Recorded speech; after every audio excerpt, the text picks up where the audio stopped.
You know, believe it or not, I once did card tricks for money, and I had some business cards printed up. I came across them the other day. These are from a long time ago. They say Michael Perovich, Society Conjurer. Kind of a nostalgic trip for me. You see, the address is long since changed. We moved from there several years ago, and then the area code on our phone number has changed many, many times. But still, it's interesting to have these. Now, you notice that I was practicing a magic trick at the time that I had this address with a hole in the card. And what I did was I put a piece of string through the hole, and then I removed the card while people were holding on to the ends of the string without tearing the card, which I thought was an interesting thing. You know, earlier today I had some string. I think I might have it, well, I guess I don't, but it doesn't really matter.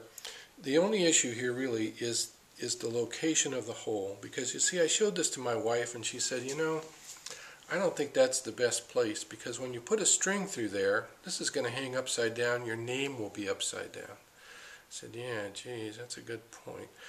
I said, what should I do? She said, well, why don't you move it up to the top center?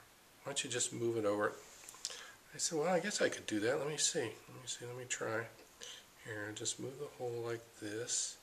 Right about there, is that where you wanted it? And she said, yeah, I think that looks just perfect. Then my son came home and he said, you know, Dad, I think it would be better if the card hung down its long way, because it would just be more elegant. So why don't you move the card over to here? I said, you want me to move the hole over, you mean? He said, yeah, that's what I meant. I said, so I should just take the hole, and you think it ought to be over here, right about there in the center, right about there? He said, yeah, but they both said, now we don't want to mess up your trick. You may need to have it in a certain place for the trick to work. And I thought about that, and I thought, you know, for this trick to really be at its best, I think that the hole ought to be over here in the corner. Now, some of you may disagree with that. Maybe you could help me out. If you get a chance, just look at this and, you know, take the card home with you and fool around, move the hole wherever you think it ought to be, and then maybe mail it back to me, and I'll try and use it that way. Thanks.